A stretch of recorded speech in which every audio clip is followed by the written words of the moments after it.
Okay, welcome everyone. Let's dive deep into Lithuania today. We've got a bunch of notes, articles, all sorts of sources here. Our goal really is just to unpack the most interesting bits, figure out what makes Lithuania based purely on this material you've shared. We'll touch on history, some unique geography, culture, and even some surprising modern stuff. Yeah, and what's really cool is seeing how these facts, straight from the sources, aren't isolated. They start to weave together. Sometimes you see contrasts, sometimes connections you didn't expect. It's about piecing together that identity. Absolutely. And speaking of identity, history first. One thing that really jumps out from the material, Lithuania, the first Soviet republic to declare independence in 1990. That's huge. It basically kicked off a massive wave of change. It really did. And the sources point out this wasn't even their first time reclaiming independence. It's significant they have two Independence Days. Right, 1990. And the earlier one, 1918. Exactly, 1918. And the sources frame this not just as trivia, but as showing this deep, persistent drive for self-determination. You see it again and again in their history, dealing with larger powers. Resilience seems to be the word.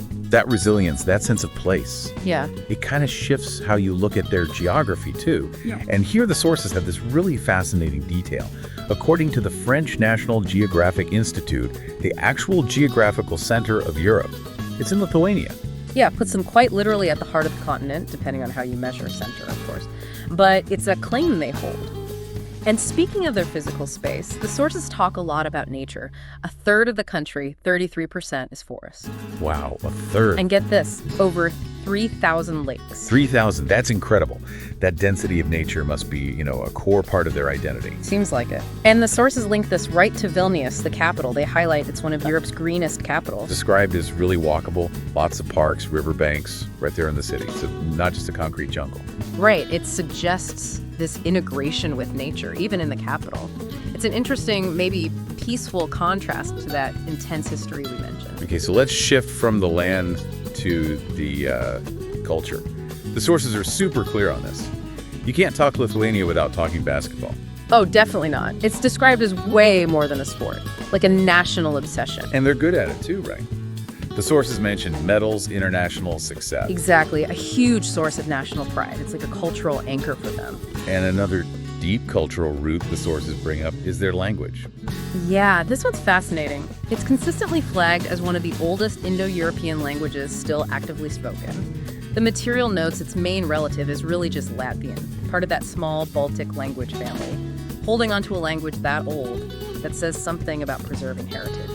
That mix of old and new really comes through in some landmarks too. Like the sources describe the Hill of Crosses near Ulei.